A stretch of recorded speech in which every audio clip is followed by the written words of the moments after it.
everybody, how's it going? I don't know if any of you actually saw the video I had up. There goes the eyebrow thing. I have a filter on because I cried most of my makeup off today. I've been struggling with PTSD, and this is about mental health. I am very active in it. I'm very vocal. I myself am experiencing postpartum depression, although I'm nearing the end of it. It's been a long 2 years, but I was also diagnosed with manic depression. Fucking PTSD. If you ever, I know death, this is the same effect when somebody dies, but part of PTSD is uncontrollable shivering, uncontrollable crying, and I've had both today. I legit just on and off, just letting the waves come. I don't fight it. I allow my body to feel. I don't give a shit who around me. Listen, I didn't ask for 9/11 to happen. I didn't ask for trauma, and these are all people in the office not from New York. They all just moved back here. You don't understand. And my main boss is from Canada. Of course, every country has had a tragedy, but you don't understand. People just think it's silly. So what? New York City was under a watch. And normally it's not a big deal, but when people I care about who are in the city call me upset, it triggered me. It felt like it was happening all over again. Not that they meant to do that, but I just went right back to that hopeless feeling of, how bad is it going to be this time? And all day I just thought about what I had experienced. Granted, when this happened, what people don't understand is I was a child. I was still in high school. I snuck off to New York City. My parents thought I was in school. I shouldn't have been there. I was way too young to see that shit, and it fucked me up. I wasn't trying to, like I said, I don't know what we thought we were going to do. We just saw this horrific tragedy and we just wanted to do something. We just wanted to help. And a lot of kids felt that way. And I fortunately had a friend that could drive. And we literally filled up the car. It was a bunch of us. It wasn't just a couple of us. We all wanted to do something and we all got affected by it. And it's not like we were there when it happened. And that's why I always say I can't even imagine what 9/11 is like for the people that actually were there on the day. I was there a couple hours, maybe 26 hours after the towers fell.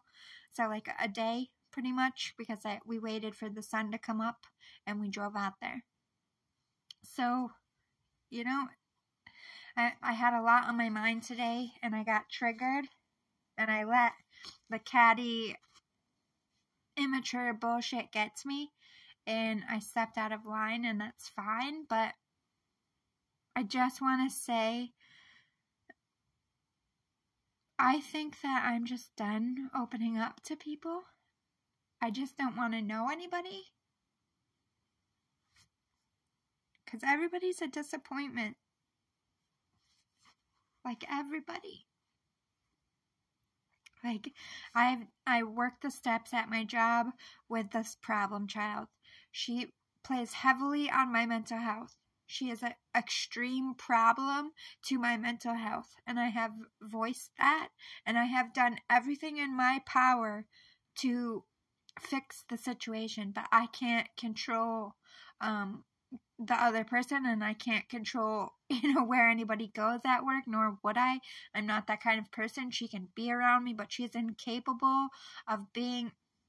This is my problem. This bitch sends me the evil eye. She is a dark person. She is a dark witch. I don't give a fuck here we go. A million eye rolls, but, I know my shit. I know who does spell work against me, so I got this bitch doing fucking evil-ass, grimy shit to me because she's hateful and jealous or whatever her problem is with me. And then she's always been like that. That's why I was always on the fence with her. When she tried to be my friend, I never gave her my number. I never went out with her. Something always told me in my gut, just stay away from her. Something bad is going to happen to you. And I'm glad. I'm so glad she doesn't have my number. I never, hung out with her, but I'm watching her with the new girl. She befriends everybody, and maybe she'll be cool with this person. Maybe because I didn't go with her, she decided to be evil to me because I wouldn't be her friend. But that's also my choice not to like you. Like, you can't do spell work on someone. Like, I don't even know if she does it on purpose or if she's just that evil, that ingrained with Satan, that she just looks at people and wishes unwell. Like, she's an evil, like, I say it all the time that I am a psychic medium. I am Hakoya. You don't have to believe me, but I deal with demonic things all the time. This bitch is possessed by choice. Okay? She walks with a demon by choice. And she thinks that she's gifted, and she lets people believe that she's gifted, and she is, because the only ancestors that walk with her are the dark ones. I have more Native American ancestors than she does. I mean, you know what I mean? I think she gets pissed because I call myself a shaman. I would not have been accepted into that reservation to learn if they didn't fucking know about who I was. These motherfuckers told me who I was when I was 4 years old. They always knew who I was before I knew who I was. So bitch, don't try to fucking judge me because my skin is white in this lifetime. Because I got leaps and bounds ahead of you and all of your ancestors. And my ancestors will fuck you up. Get it? I'm sending them. I've been nice to this bitch because she lost her mom. She had a rough life, and I was like, you know what? I'm not going to do anything back. Maybe she's just, you know, a jealous person because she's in the dark night of the soul. But now that I know that she's 100% malicious, all hats off. And I'm no longer being vocal at all in the office. I've done everything I could to, like, I don't say anything about the demon stuff. I would never, like, who's gonna fucking believe me that isn't in this arena with me? But the other stuff that she does in the office should not happen. Should not happen. She's bad. She's toxic to people's mental health, and point blank period. It's gonna happen a million times over. I tried my best. I struck out. I lost respect for management. I'm just gonna look for a job that's better, but take my time with it. I'm not rushing into a new job. I'll change my job 6,000 times if it means my peace. I don't care about starting over. I've started over how many times? If you guys have watched my channel this past year alone, I changed jobs 3 times. Not because I was fired, because I chose to. It was too fucking toxic, or I didn't like it. I'm not going to force myself to stay in a job for money or circumstance. There is always another job. There is not another you. There is not another mental healthy person that is you. And if somebody in your job is threatening your mental health, it is not helpful in the United States to go to management about it.